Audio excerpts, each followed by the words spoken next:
Ever since these animals were discovered living in the wild, man has been fascinated with them.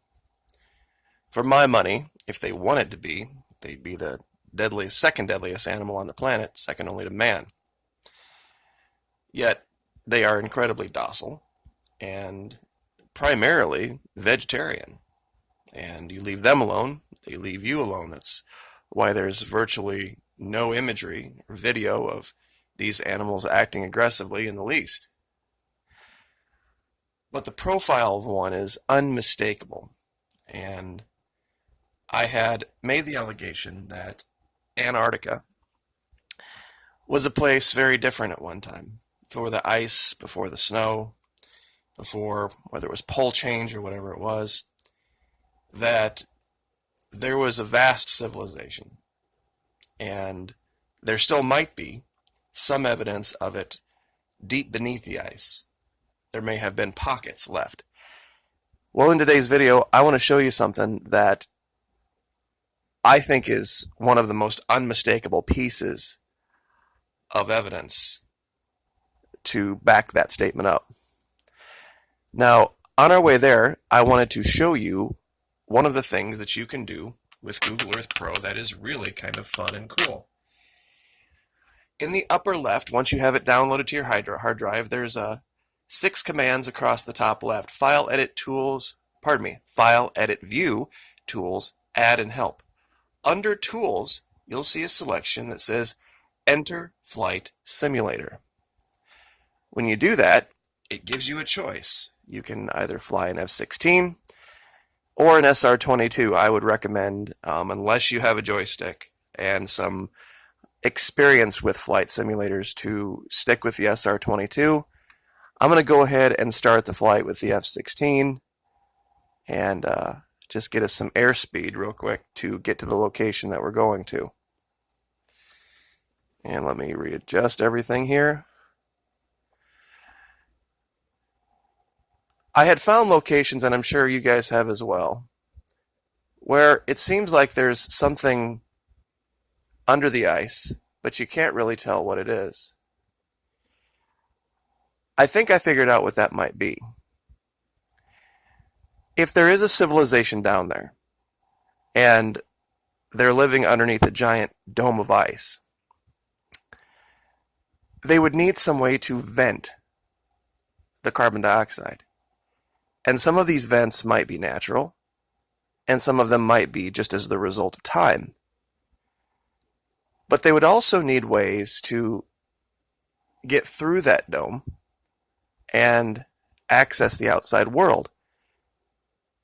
Now, we don't know the level of technology that they have, but given what, and I mentioned this in the last video, the Navy has revealed that they know about certain craft, I think it's fair to say that what they found when they encountered these craft is the evidence of what civilization might have been on the surface had we not had to deal with the Dark Ages, had we not had to deal with the Black Plague or all of the world wars.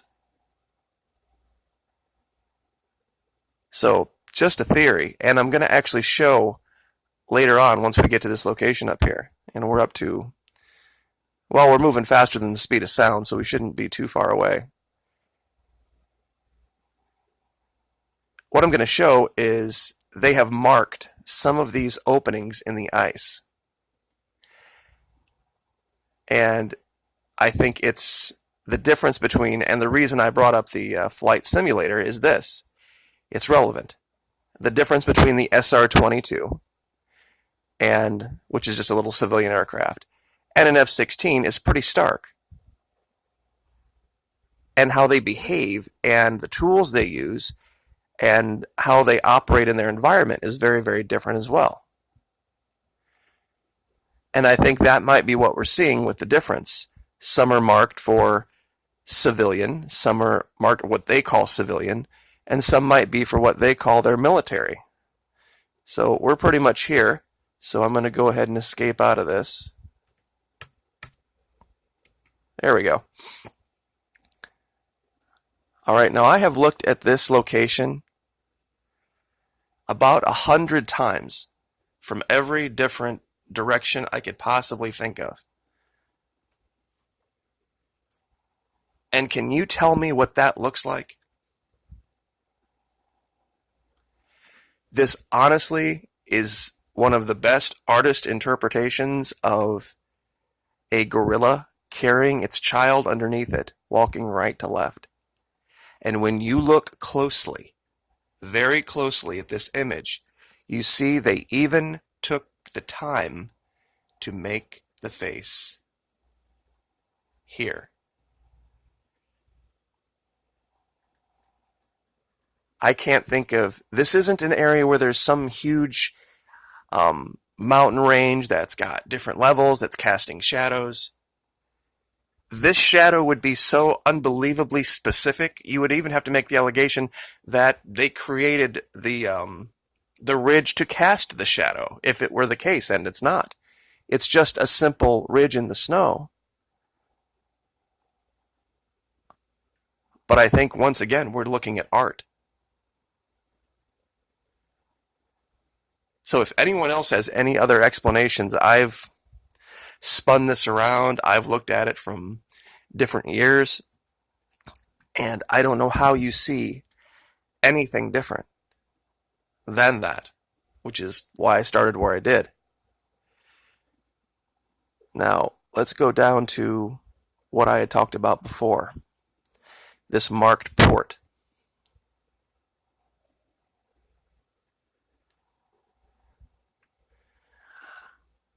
Alrighty, we are at about 10,000 feet right now.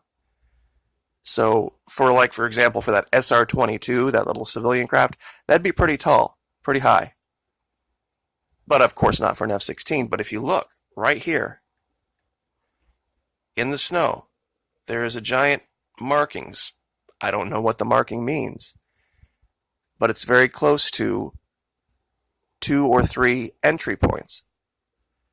These 2 might be vents. Maybe this is where the aircraft are supposed to go in and out. Just theory. And to give you an idea, we'll go ahead and do a measure on the width here. This opening, the smallest of the 3, is 100 feet wide, roughly. This opening over here, this is 200 or 300 feet, so you can get a ballpark idea. But there's another location I wanted to show you guys where it just had bothered me for a long time what this could be. And until I came up with a theory that it could be art, it didn't make sense, but now it does.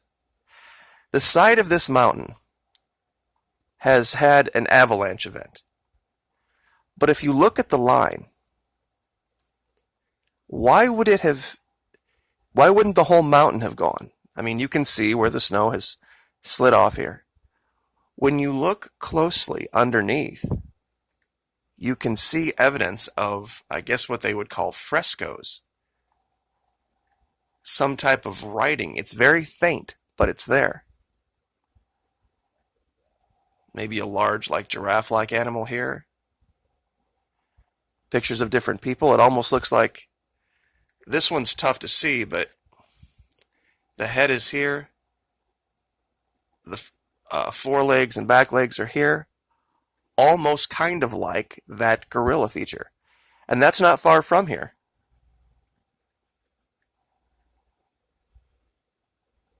We clearly see 2 humanoids standing right next to each other and what looks like a baby.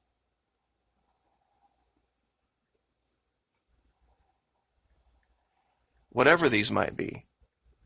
And I'm at a loss to explain. I really am at a loss to explain. And maybe somebody can illuminate why the side of a mountain would avalanche in such a very specific way.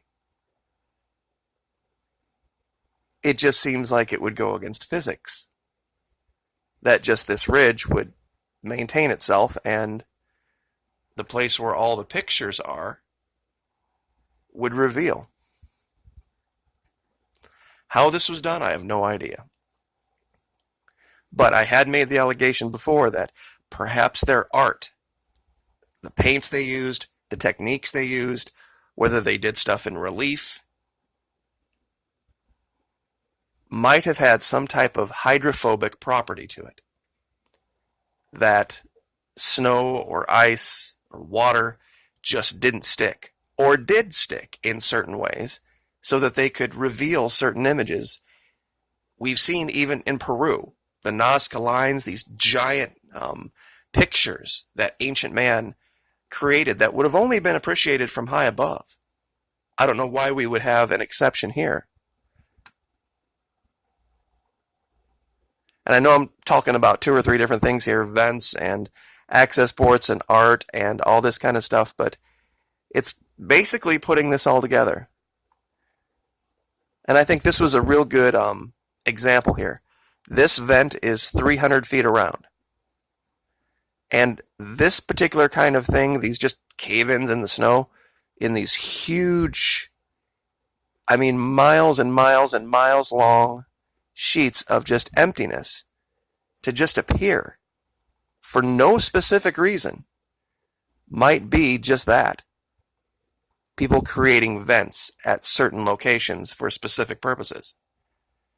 It's one of the, and I'll leave with this, and I know this is probably just stirring a hornet's nest, but I'm just going to say it. It's probably the biggest argument against flat Earth and the dome. And here's why. And I want you guys out there to believe in this, to close your eyes and think about this for a minute. If there's a giant ice ring around the edge of what could only really be described as basically a snow globe, and in the center there is the sun, and it's circling inside, the warmest place would be around the middle of the center of that snow globe. You following me? Now, through convection, heat from the middle would rise to the top of the snow globe, right? It would displace the air down the sides of the dome toward the ice ring. And of course, as that air rose in the center, it would pull air from the edges toward the middle. So you would have this convective action going on with air rising in the middle, going to the top of the dome, and then moving down around the surface of the interior of the dome toward the ice ring, and then all of that air moving back in toward the center to replace. All winds would be southerly winds, and they would be freezing cold from having been frozen by that air coming from the edge of the ice dome. You would have this continual convective action from that heat. And there would be no other wind other than from the south, and southerly winds wouldn't be warm, they'd be cold. So, anyway, just saying. And I guess we'll leave that there. But I'll go back to that structure real quick. Let's see if I can find it. There we go. It's over in the, let me zoom out real quick. I couldn't see that. It went too fast. The Belgica Mountains, Belgica Mountains. And I'll let you guys take a look at that as we leave, and you can make up your own mind. You know what? Before I'll do that, I'll measure it real quick for you guys. All right, across the bottom, it is 365 feet, and height-wise, ballparking about 170 feet. So, definitely not out of scale. We'll leave that there. Like, share, subscribe.